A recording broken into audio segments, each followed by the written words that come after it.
नमस्कार मित्रों, माता नेतल दे जो थी रुक्मणी का अवतार थी। ऐसा क्या कारण था जिसके कारण माता नेतल दे को विकलांगता के साथ पैदा होना पड़ा। तो मित्रों, इसके बारे में आज आपको पूर्ण जानकारी देंगे। माता नेतल दे को पिछले जन्म में जब रुक्मणी का अवतार था तो उन्हें संदीप ने ऋषि का श्राप था। तो आपको इस बारे में जानकारी देने से पहले एक भाई का मेरे पास कमेंट आया था कि बाबा जी हमारी दुकानदारी पूरी तरह चलती नहीं है, उनमें पूरी ग्राहक नहीं आते हैं जिससे हमारा परिवार का पालन पोषण भली प्रकार हो उसके। तो दुकानदारी बढ़ाने के लिए, ग्राहक बढ़ाने के लिए आज आपको मैं एक चमत्कारी टोटका बता रहा हूँ।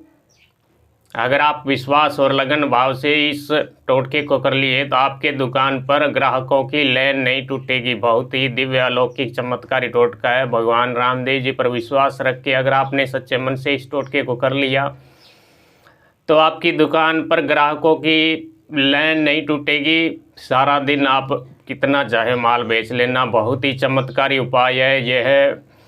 सिर्फ 1-2 दिन में ही अपना चमत्कार दिखाना शुरू कर देता है।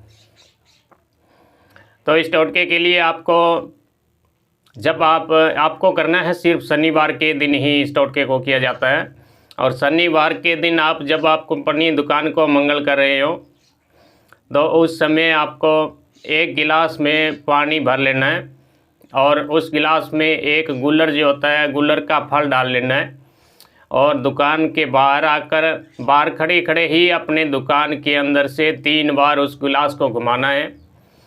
और उस घुमाने के बाद उस गिलास वाले पानी को बाहर गली में फेंक देना है।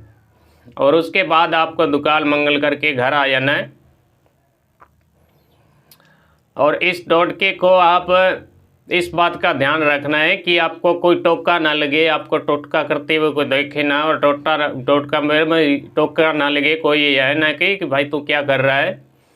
अगर कोई टोक देगा तो इस टोटके का फल जो है निष्फल हो जाएगा।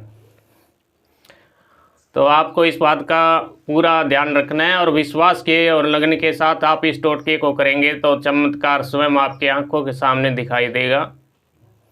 बहुत ही चमत्कारी व अत्यंत ही प्रभावशाली टोटका है। यह सिर्फ 1-2 दिन में ही असर दिखाना शुरू कर देगा और आपकी दुकान पर ग्राहकों की लाइन लगी रहेगी। हमेशा बाबा रामदेव जी के श्री चरणों में धूप बत्ती अगरबत्ती दिखाकर ही दुकान में जाना। उसके तो आप अपनी दुकान में ही बाबा की फोटो के सामने रोजाना जोत दिखाना। आपकी दुकानदारी इतनी बढ़ेगी कि आप स्वयं हमें कमेंट करके बताएंगे बाबा जी आपका टोटका बहुत ही चमत्कार दिखाया। तो मित्रों, अब बात करते हैं माता नेतल दे किस कारण विकलांग पैदा हुई थी।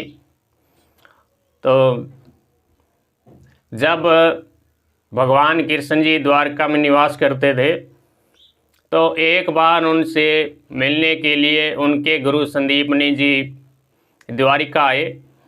संदीपनी ऋषि थे तो बहुत ही तपस्वी संत थे। उन्होंने उज्जैन में रहकर घोर तपस्या की थी और तपस्या करके उनके पास अनेक दिव्य सिद्धियां थी। जब आप भगवान कृष्ण जी से गुरु संदीपनी जी मिलने आए, भगवान कृष्ण जी ने अपने गुरु का बहुत ही आदर सत्कार किया, ऊंचे आसन पर बिठाया, अच्छा भोजन कराया और उसके बाद अपने रथ में बिठाकर स्वयं रथ को खींचा।